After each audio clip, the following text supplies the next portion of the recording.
ನಮಃ. ಎಲ್ಲ ದೇವಾನಂದ ಭಕ್ತ ಪ್ರಿಯ ವೀಕ್ಷಕರಿಗೆ ಸ್ವಾಗತ ಸುಸ್ವಾಗತ.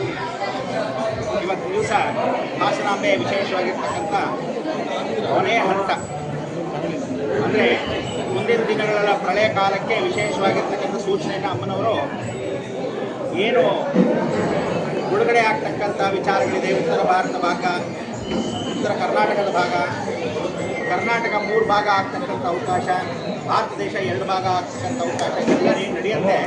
ಇದಕ್ಕೆಲ್ಲ ಮುನ್ಸೂಚನೆಯಾಗಿ ಇದೇ ಕೊನೆಯ ವಿಶೇಷವಾಗಿರ್ತಕ್ಕಂಥ ಸಂದರ್ಭ.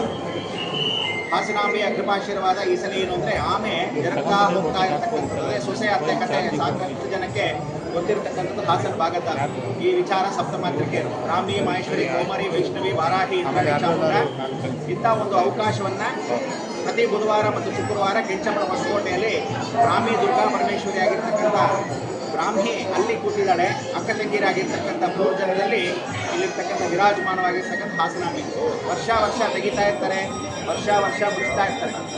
ಆದರೆ ಈ ವರ್ಷ ಮಾತ್ರ ಸೂಚನೆಯನ್ನು ಕೊಟ್ಟುಬಿಟ್ಟಿದ್ದಾಳೆ. ಮುಂದೆ ಆಗತಕ್ಕಂಥ ಉಗ್ರ ಸ್ವರೂಪ ಎಷ್ಟು ಮಟ್ಟಿಗೆ ಅಂದರೆ ಸಾಧಾರಣವಾಗಿ ಎಲ್ಲ ರಾಜಕೀಯದವರು ವಿಶೇಷವಾಗಿ ಗೊಂದಲಗಳಲ್ಲಿ ಸಿಲುಕ್ತಾರೆ. ಭಾಳಷ್ಟು ಜನ ಒಬ್ರಿಗೊಬ್ರು ಕಿತ್ತಾಡ್ತಾರೆ, ಸ್ಥಾನ ಪಲ್ಲಟಗಳನ್ನು ಮಾಡ್ಕೊತಾರೆ. ಇಡೀ ಜಗತ್ತಿನ ಒಂದು ಇತಿಹಾಸ ಪುಟದಲ್ಲಿ ಕರ್ನಾಟಕ ರಾಜ್ಯ ಕುರ್ಚಿಗೋಸ್ಕರ ಒದ್ದಾಡ್ತಕ್ಕಂಥ ಅವಕಾಶ ಇನ್ನೇನು ನವೆಂಬರ್, ಡಿಸೆಂಬರ್, ಜನವರಿ ಅಂದರೆ ಸಂಕ್ರಾಂತಿ ಒಳಗಡೆ ಕೇತು ಮತ್ತು ಸೂರ್ಯ ಏನು ಜರುಗ್ತಾನೆ ರಾಹು ಜೊತೆಗೆ, ಅದು ಬಹಳ ದೊಡ್ಡ ಗಲಾಟೆಯಲ್ಲಿ ನಡೆಯುತ್ತೆ. ನಂಬರ್ 1. ನಂಬರ್ 2 ಏನು ಅಂದರೆ